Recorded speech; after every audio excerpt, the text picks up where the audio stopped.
What hasn't changed about the 2018 Lincoln Navigator is this: it's still gigantic. Lincoln lists the shortest and lightest version of this body-on-frame beast at 210.0 inches long and one offensive tackle shy of 3 tons hefty. The long-wheelbase Navigator L with all-wheel drive comes in at 221.9 inches and well over 6,000 pounds. Ford builds some Super Duty pickups and commercial trucks that are heavier, and during World War II it knocked out 4-engine B-24 bombers to defeat fascism, so this isn't the biggest Ford product ever. But it sure isn't small. Highs. Steamship presence, satisfying acceleration, not entirely unathletic, utter comfort for 8. Low. Some cheap interior bits, skimpy cargo room in standard wheelbase models, top models cost 6 figures. And, like Ford's F-Series light and heavy-duty pickups and the B-24, this new Navigator features a body made mostly of aluminum. The switch from steel body construction saves about 200 pounds over the 2017 version, depending on model, Lincoln says. And that's despite fractional growth in most dimensions over its predecessor, which was introduced in 2007. Lincoln hasn't allowed this vehicle to devolve into a crossover of any sort.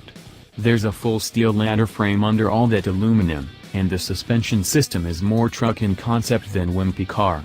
This is not quite the simple job of slapping an SUV body atop a pickup truck chassis, though, because the Navigator, along with its blue-collar sibling, the Ford Expedition, adopted independent rear suspension back in 2003. The nose rides on massive control arms quite similar to an F-150S, but the rear employs a multi-link setup that delivers better controlled ride motions and packaging advantages over its arch-rival, the Cadillac Escalade. That's right, almost 2 decades into the 21st century and the Escalade continues to have a solid log between its 2 rear wheels.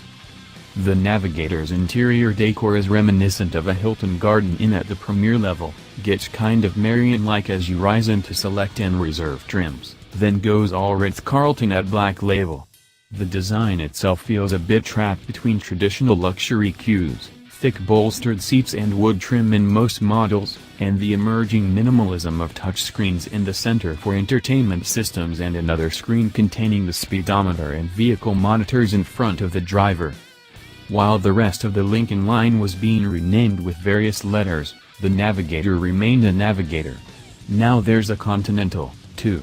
Those model names are probably stronger lures for buyers than is the Lincoln mark itself at this point, just as Escalade carries more weight than Cadillac.